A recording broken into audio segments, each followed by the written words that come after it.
Hi, welcome to Our Future. I'm Cuauhtemoc Villa, And I'm Ray Hart. and we're here in Portland, Oregon, near the Willamette Falls, the home of the Clackamas Chinook people. We like to acknowledge them and the original caretakers of this land, and recognize how much love they put into it as we move forward in our project. So today we're going to talk about our business ground culture that we started last year together. We're going to talk to you about why we do what we do and the amazing things that we've been able to do with the support of our community over just 1 year. As we put this slideshow together, it's been really amazing for us to look back and see all the support that we've gotten. And yeah, we just want to start it off by saying thank you to everybody who has been with us on this journey for the past year, but also for all the years before where we've been working with the land and learning and teaching. Yeah, I've been doing this for 4 years, so you guys know a lot about me. But Ray, why don't you tell them real quick about who you are and your background? Yeah, so before I was a farmer, I was an ICU nurse, and I've been working with the plants as medicine and mushrooms as medicine for myself for the past 13 years. And that really inspired me to want to share them with community because of the teachings and the healing that they have provided for me in my own life. About 7 years ago, I started growing medicinal plants and mushrooms. And 6 years ago, was invited to a farm on Wapato Island, which we're going to talk a little bit more about later, to start growing medicinal mushrooms and plants there. And I spent the past 6 years there making medicine and community and growing and teaching. And yeah, so that's actually where we met, was on Wapato Island, and we're going to talk a little bit more about our home and things that we've been doing. Yeah, so since last year, at the beginning of last year, big hiccup at the place I was working at.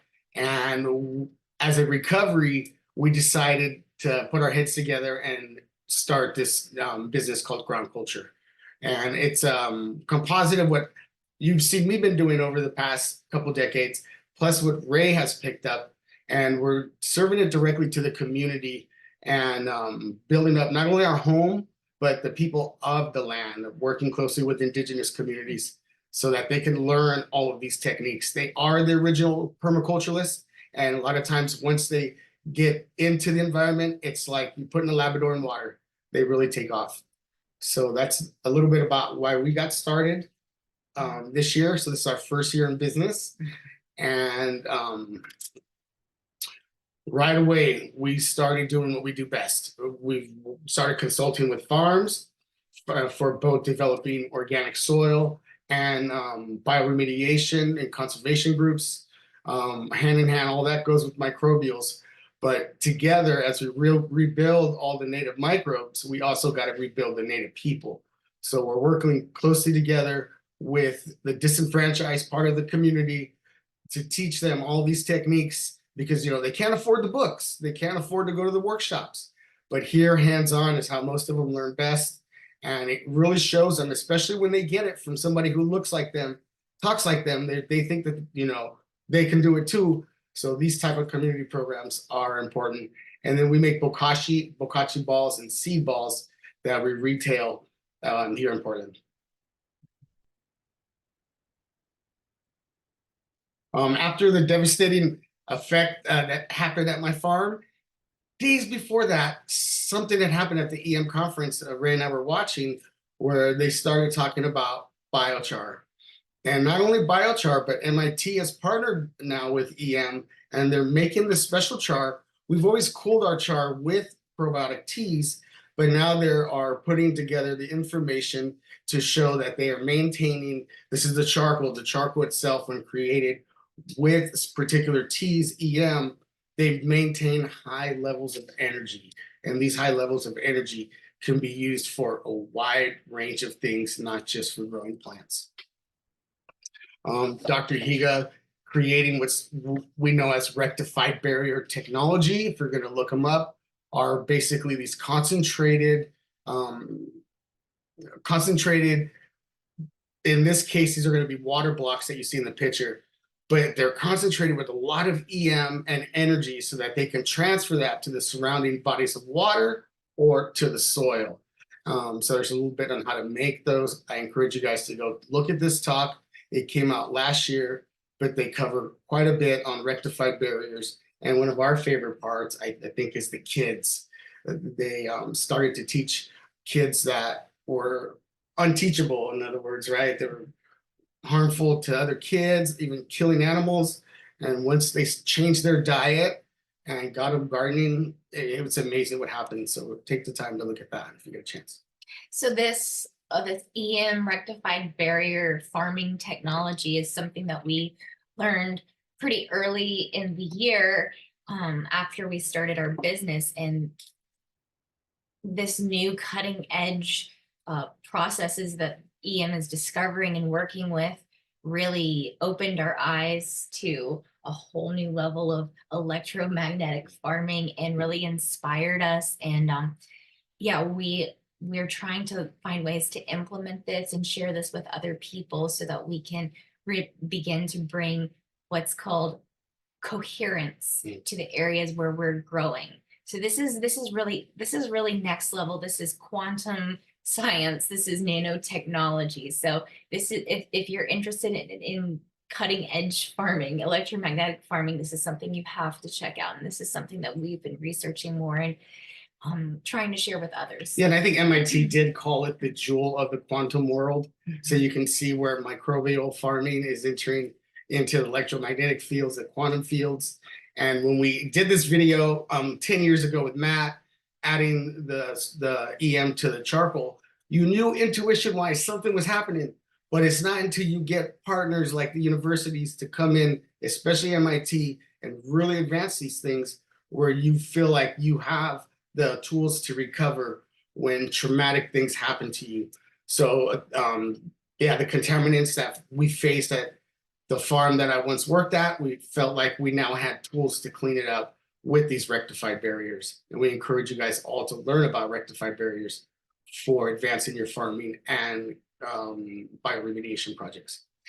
Yeah, and so the reason that we're including the rectified barrier technology in this talk is because one thing that's really important to us and our driving passion is cleaning soil and water and restoring landscapes, especially places that we love and places that are the place that's our home is unfortunately very, very, very sick. And we do believe that things such as the bokashi balls, the microbes, the fungi that we're working with, native plants, but also this new rectified barrier technology has applications for us and for our community and for our home. You want to tell everybody a little bit about where we're living and the contamination that we're dealing with here? Yeah, so here in Portland, Oregon, we're like 10 miles out of the city where the Columbia River and the Willamette River both meet. And we, in this stretch, there's also, I think we hold 90% of Oregon's energy tanks in this area. So it's become one of the biggest Superfund sites in the country. We were concerned about cleaning up the contaminated site at the farm that I worked at. But as we start to get more involved in learning what it can do for the water and what it can do for local waters, it expands out naturally, not just to the farm, but directly where we live. So this is home. When anytime you're involved in regenerative work, you first have to do it at home, in your own community. And then once you get that down, then you can take it out into the national and international scale. But really taking care of your own home directly benefits you, but it also directly benefits the community. And a project like this is going to take the entire community to fix. So since we have these bokashi balls, we know what they can do. MIT is partnered with these bokashi balls and rectified barriers. We really feel like this is what's going to keep us going this next coming year because there's so much momentum now going into cleaning water with microbes and charcoal. So working in community, it involves like you have to teach everyone how to do this. We can't roll enough balls. We can't have enough competitors. We want to encourage everybody to take this on and ask questions if you need help, because we need so many balls rolled. There's so much contaminated water around the country. So we feel that teaching our community first, and then opening that up too with free to scholarships. We invite teachers to attend the classes. We do these online, even though we're doing them in person, they're available online. We do them through Zoom. But we want to share and teach people as much about bokashi ball making and charcoal as we can. We've also adopted local waterways on our island. We put these things to test and into use anywhere we can. So cleaning up the water right where we live lets us get the confidence to take it into a bigger scale. And then we also, as we develop and regenerate the land and soil, we also have to think about the first caretakers who were on that land, who did this job better than any of us could have done. This leads us into developing a lot of the agriculture and the plants that were directly connected to the community, because as you resurrect those indigenous communities, you must resurrect the indigenous foods. So where we live, wapato grew everywhere. It was like the original U-pick of the island. People wanted to eat it. It was so nutritious, and the camas bulbs.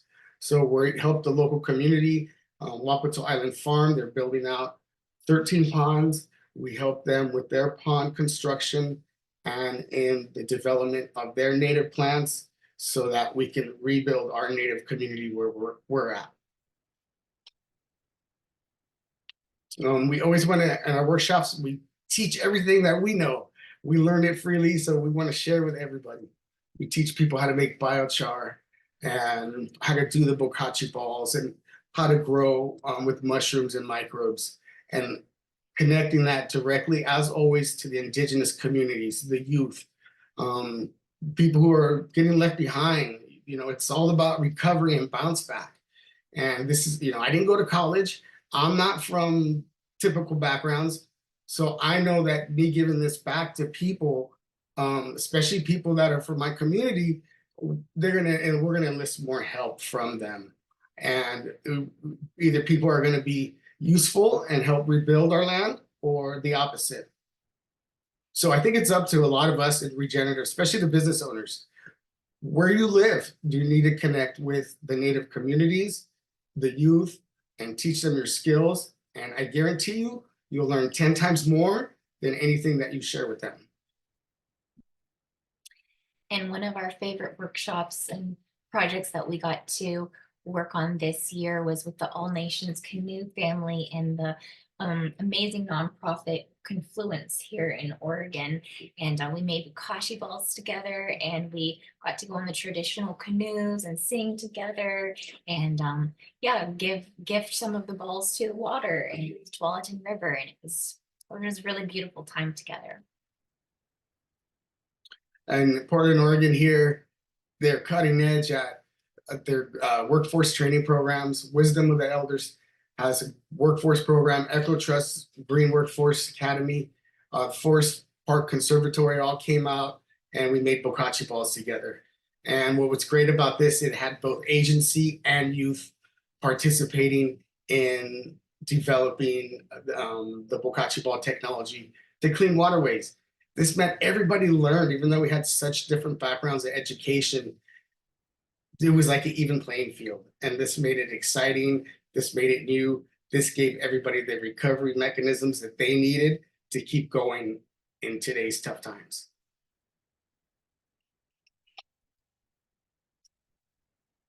Here you see we were able to make a bunch of bokashi with everybody. This is coffee shaft that's typically thrown out at the Coffee Bean International plant. We're able to redirect that waste back in to the system, and it's the hands-on. They touch it, they feel it, they smell it, and they now have tools to make not only the environment better, but their own lives better. And hopefully this will encourage you as well to make something from nothing.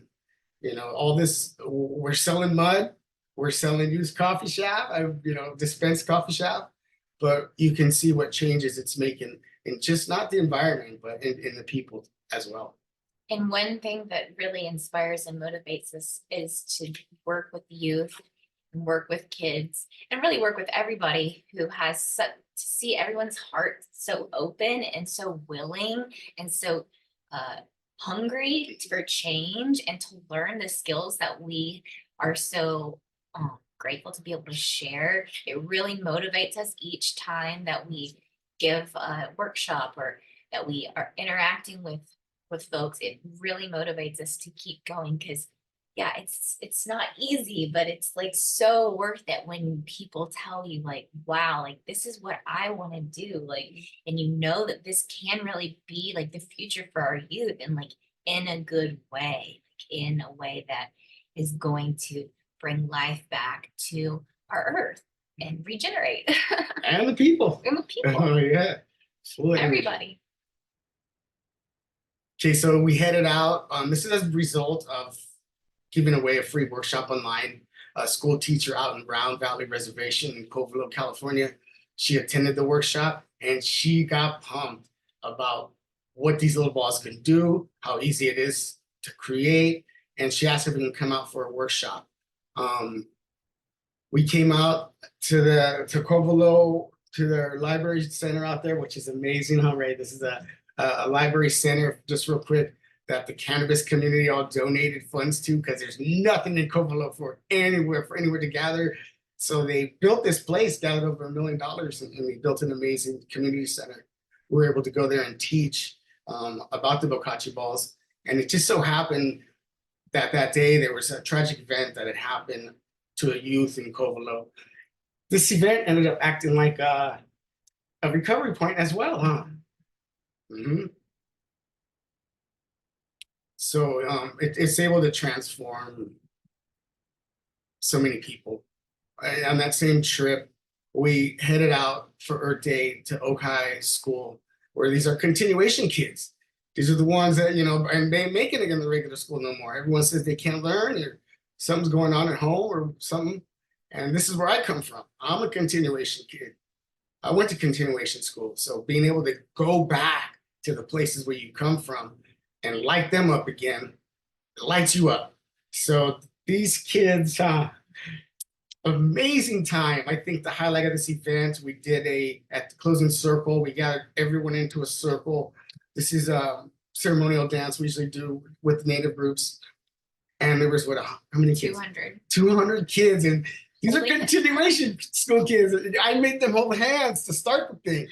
And my elder was there who showed me how to do the dance. She didn't think I was going to pull it off, but we got everybody to hold hands. As soon as the last hands were locked, it seemed like a butterfly, came right in the middle of the circle. And then we did the dance. It broke apart, but it ended up taking a formation that we've never seen. And we did the spiral that guarantee you everyone felt that. And I think I was kind of armed too and pumped because I realized from the day before in Covelo what happens when we don't teach the kids and the result of that. So we really laid it on the school that day. And this is why we went to California. This is my elder, Charlie Toledo's nonprofit, Saw School Intertribal Council. They have over 20 years of building community in Napa, where they started doing powwows when it was illegal. So a long time. They have a World Heritage Site where they maintain Mayan ceremony. We're able to put mushrooms up there. I get emotional just thinking about that. Woo! And so we did mushrooms with the kids, taught them how to do the mushrooms. Highlight for me on this one, I think, was one of the kids went home the next day and created, his mom had called and said that the kid had created a cartoon of was it a mushroom? Mushroom man. Yeah, Some mushroom sort of man. hero. Yeah. Hero. So it really impacts the kids. They go home and their little brains think about it. It impacts the parents, the community, and great to get back to the place where it all started. And I just remember thinking back on that day how I was asking questions of the kids and the way that they were answering questions about the fungi and about the garden really it taught me so much. And I feel like every time that we interact with the children, from the youth. I just walk away having learned so much from them. I'm like, did I teach or did they teach? And yeah. And to know it was mushrooming, we're with the director who runs the giant. In the background, there, Ray's teaching, but in the background, she forgot they had permitted for a ceremony to be done that day. So right in the middle of planting the mushrooms, this beautiful indigenous ceremony from Mexico was taking place. And that's just how you know you're in the right place at the right time. And here we are back in our home on Wapato Island. They have a little community farmers market. They invited us to come to each one so we can rub balls with the community. And it was so great to see all the kids that come out there and adults too who are playing the mud again and just reconnect with people. And it's just was a great time. But I think we ended up meeting the school teacher or somebody at that one. And then we ended up teaching at the local school and teaching them about native plants and different things to eat around the island.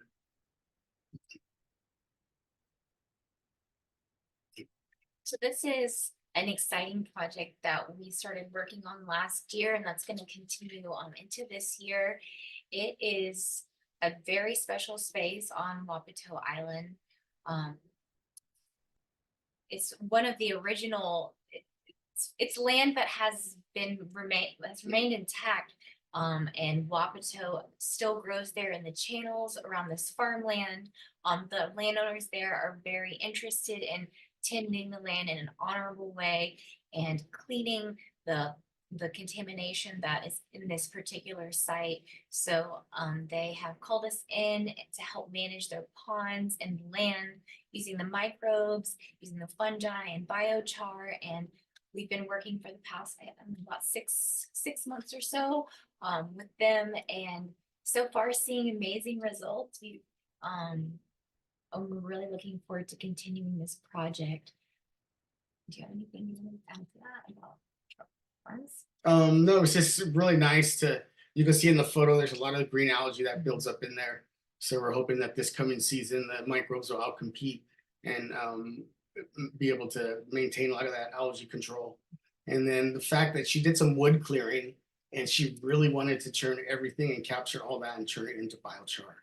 So as you're reducing the fuel loads around your land, it's great that you can convert that in piles like the conservation burn pile and be able to trap the charcoal that then we're going to use to clean the pond. So 5 years ago, I helped to start and build Sauvie Island Natives Nursery, which started off as a little potting bench with a few plants and now has become one of Portland's most beloved nurseries. We sell native plants and trees and shrubs, and I'm responsible for being the head of propagation and plant health there. And one really exciting thing over the past year, we have been able to add compost teas, bokashi, and biochar that we've been able to make on site and integrate that into the care of our nursery and all of our plants. Many of our plants we grow from seedlings, from cuttings, and currently there's a huge growing demand for native plants in Portland and in Oregon because people are really becoming educated and understanding how important native plants are for our pollinators, are for our wildlife, and are to help restore our native ecosystems here. Specifically, we work a lot with the Backyard Habitat Certification Program, which in Portland has 10,000 members. So we are super grateful to all of our amazing customers who we get to learn from every day, who are so committed, just as committed as we are to loving these plants and to loving the land. And over the past 5 years, we've sent out tens of thousands, if not hundreds of thousands of native plants that have gone to people's backyards, but also to larger restoration projects. And this year, something that I'm really excited about that we've begun to do more is to learn more about fire and fire's role in the propagation and the health of native plants. And you can see a picture here on the slide of us doing experiments with native seed balls and using fire and smoke in order to help germination rates. And so far we've seen some really exciting results, and I'm looking forward to next year and all of our seedlings seeing the results of the different techniques that we have been experimenting with here. I love it because years of being involved in cannabis and then now coming into the native plant nursery side, I can see where there's now gaps to fill. So a lot of us that were involved in cannabis before, we know that that's not hitting no more. The native plant business is though. Business is growing every year. It grows bigger and bigger. So you can see down in the left side where we do cloning techniques, typically that we use for cannabis. We're applying it to some of the strains where they didn't have a lot of luck cloning, and we're sticking them now. Okay, so these are the kind of things where things you've done in the past, you may be able to apply them as things go on in the future. You know, I didn't know I was going to end up at a native plant nursery. You know, I was at the doing farming, but as the recovery points happen, you can see where the skills that you carry with you, nobody takes those away, and you can see how they're useful for the next stage that you're going to be moving towards. So native plants would have never evolved anywhere in California or Oregon without fire. You know, and this goes back to where industry is developing without including indigenous people. And once you include the indigenous people in that knowledge, then you understand fire. Fire was a big part, just like water is, to the landscape and the plants. So now we're starting to learn and close the gap both on how fire was used to manage land and native plants, and apply that at the nursery, and things are looking great. So yeah, we encourage you guys, if you're doing cannabis, things ain't working right, switch your plants. One thing that was super exciting that we got to participate in this year was sharing a little bit about what we do and how we keep our plants healthy without the use of chemicals. At the Far West Nursery Trade Show, they came to a group of industry leaders came to our nursery and toured our nursery, and I was able to share with them some of the processes that we use and techniques that we use. And they were all very inspired and excited. For me, I know that a lot of chemicals are used in nurseries, specifically the big nurseries and nurseries that are here on Wapato Island. There's a lot of pollution because of pesticides and herbicides and used. But we are able to show people that you can grow some of the happiest plants around without those things, and yeah, save money So and reduce your costs, reduce your costs, improve the quality. improve quality. And so yeah, people, industry leaders are really interested in what we have to share, and then we have this beautiful place that we get to show the results. It's not just a theory, it's like it's working. It's right here. Look at these happy plants. One of my favorite groups that we work with is a veteran-led group called Rake Force up in Toledo, Washington. They are a recovery point for many veterans who are struggling. We're losing, you know, we got the 22 a day going on here that we're losing out to suicide, and these guys help keep things going. Ray went out there and showed them how to plug mushrooms. I'm out there and always consulting with them on biochar. But one of my favorite things that we did with them this year was the Department of Defense gave these guys this drone unit here. We have kids in it now in the photo, but we would load biomass into the back there and then drive it over to the kilns for conversion into biochar. And these guys are dragging them out typically, but now with the partnership with the Department of Defense, they're converting. This used to be used to bring ammunition into soldiers in high firing zones. So now we're able to hopefully convert machinery that was used to kill people into machinery used to trap CO2 and regenerate the land. So partnering with those groups, not just indigenous groups, but veteran groups and any other groups that need recovery points, biochar, mushrooms, microbes are probably the best place to start. So we are consulting locally, internationally on regenerative farming, bioremediation, and conservation. Right now, we're working with Clean Water Services, Rainforest Rising, University of the West Indies, Sonoma Ecology Center, the Iowa Bokashi Pilot Project, which is really cool because they're going to start taking refuse from the bokashi buckets, pelletizing that material and giving it back to the farmers. Susquehanna Tribal Council out in Napa, California. Cannabis, we're messing with bobsled farms, and GH Labs, which we're now working on the electromagnetic side with the bioceramics on the extractions with those guys, and private landowners to help maintain their waterways and fuel reduction roads. In California, we got Rainforest Rising, who we were able to supply them the recipe for bokashi, the bokashi balls and biochar, but they're adding in the seeds. You want to talk a little bit about what's happening with monarchs? Yeah, so we are working with them on their pilot project, which is down in California in Napa. They are working on restoring habitat in order to help rescue the monarchs, which are facing many of us know that they're facing so much struggle in terms of habitat loss and loss of food and host plants, particularly the host plant being milkweed, which is the only plant that they are able to lay their eggs on.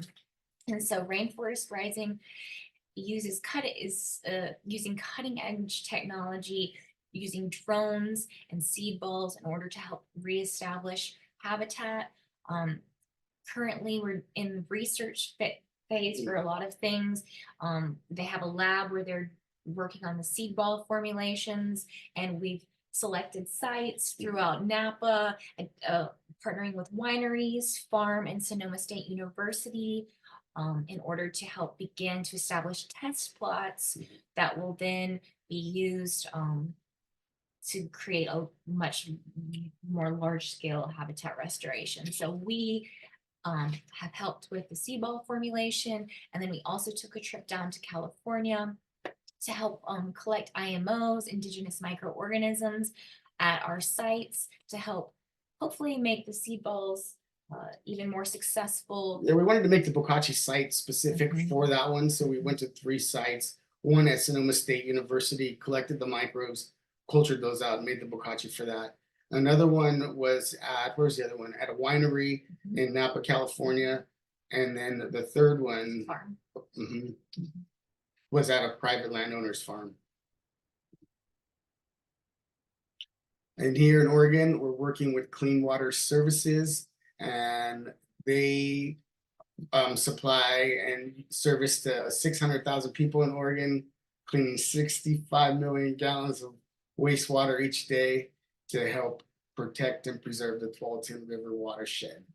They bought bokashi for their plant project. You want to talk about their plant project? Yeah, so in addition to the work they do with cleaning water, wastewater, they also help to protect and reestablish watersheds in the area that they're responsible for caring for, with literally with hundreds of thousands of native plants each year.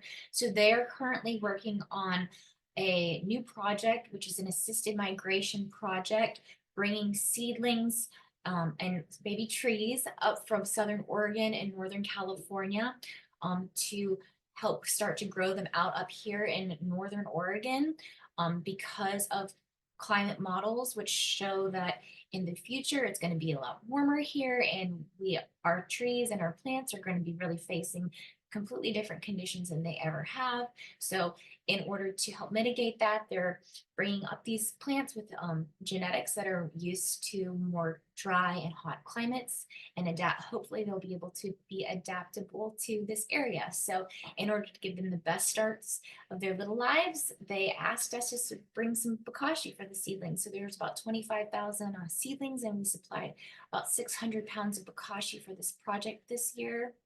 And then we're also going to be working starting next year on helping to manage their irrigation ponds for their facility where they supply these hundreds of thousands of native plants from, and where they grow them out. So we'll be in charge of that starting next year and working with the microbes and doing water testing.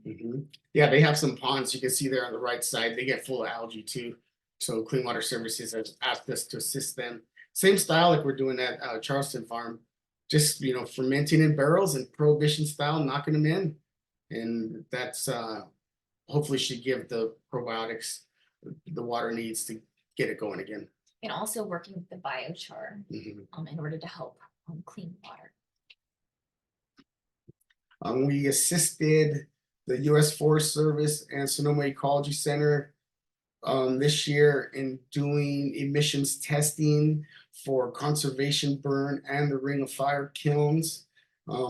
We've been using this technique for quite some time now in California. We know that the smoke is being consumed by the fire, but to actually get the data on exactly how much the emissions are being reduced from using the conservation burn, which is a top lit fire, or just your traditional burn style, people light them from the bottom. Those emissions tests have been completed, and we assisted, and that was indigenous led, which is great. We were able to use tobacco on each fire. The picture on the top right hand side I really like because we had a youth come down from Makato tribe nearby, and she was very inspired by how the agencies were open to working and allowing the indigenous ways of fire to be done. She created this really nice piece up in the corner from the charcoal. And this is just one of those moments, those recovery moments where we are in the right place at the right time with the right people. And this project of testing biochar will be continuing this year, and hopefully the results of this might contribute to changing laws in California and allowing for the Forest Service to burn on no burn days using these techniques. Yeah, and I think that's real important is when we were doing this testing in California, the kiln has the same legality as a burn barrel, which is illegal, or they classify it as an energy producing plant, which is neither.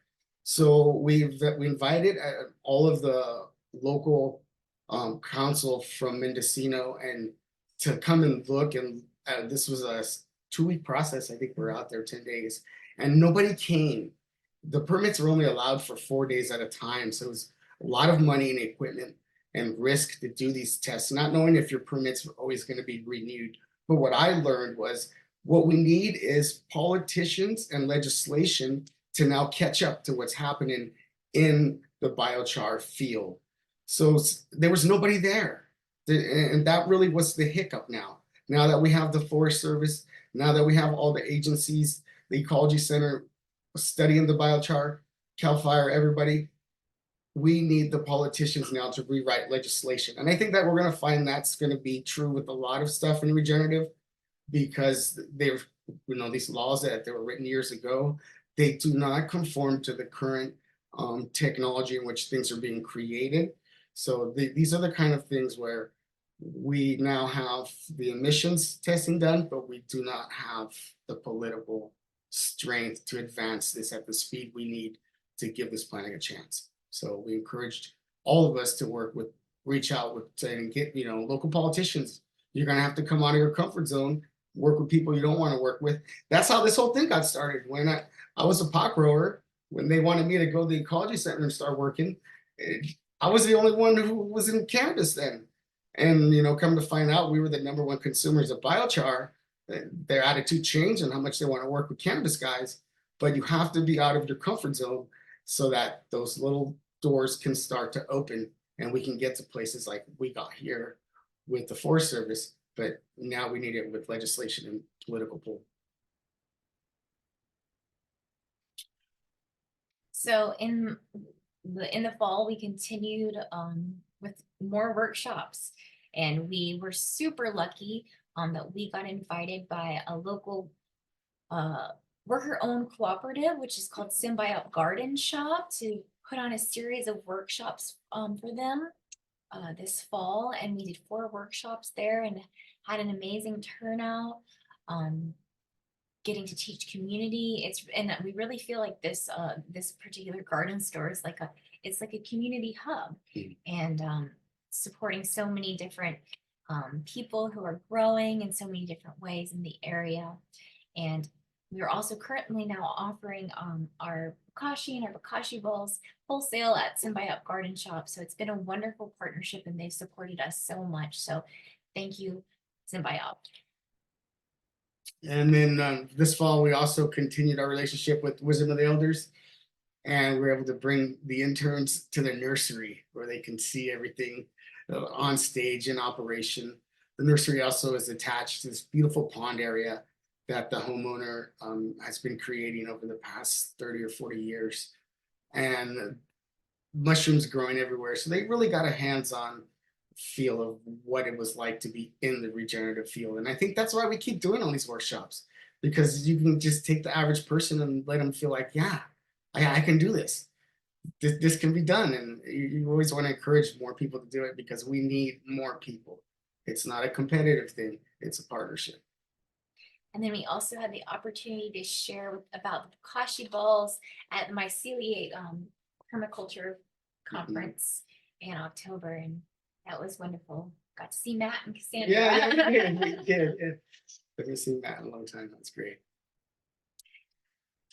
So this year we're going to keep the ball rolling, and we got a workshop we invite all you guys to. This is going to be a free one, and this is through Tryon Creek Nature Center, February 24th, 12 p.m. to 2 p.m. And we're going to be working also with the Rainforest Rising Group, and they have an area of river in Santa Rosa where the Army Corps of Engineers took the bend out in 1960. They're now realizing that that bend needs to get put back in. So there's a 120-foot section that they're going to refill back in, and they want to use bokashi and biochar to help stabilize that land. So fingers crossed on that project. And we're still going to be working with watershed management with Charlton Farm and Clean Water Services. And of course, at the nursery with our native plants. So our pipe dreams, this is what we think about as we sit around, especially when we have the pipe. But, you know, we definitely want to get more people involved and see if we can do something about this beautiful watershed that we managed to get sick. You know, the tools are in our hands, and we got them here, but we just need more people to feel the same way about it. Get out there, roll some balls, and start getting them in the water. And you know, that's what we dream about. How can we continue to spread the word and teach people so they can do it themselves? And we wouldn't be where we are without the community. We don't advertise, never once. This is most of the stuff we share on Instagram, and people share it, and that's how we get known. But without we have no grants. And then you guys provide the funds for us to go out to our community and make this thing happen. So every time you buy our bokashi and you buy a seed ball, you see where the money goes. We just showed you right now. We thank you guys so much for that. This gives us a place to be regenerative and keep our momentum going, because these are tough times, but these are the projects that make you feel alive and bring life back to the planet. Yeah, and in addition to our human community, I think we definitely want to thank our micro community and our fungi community and our plant community and the fire and the water that really has our back, and the land that's holding us in all of this, and our beautiful home, Wapato Island. And yeah, I just hope that as we continue in the future, we can keep honoring them in the ways that they deserve and sharing them more and more, because they're really what motivate us, their beauty and all the things that they have to teach us. So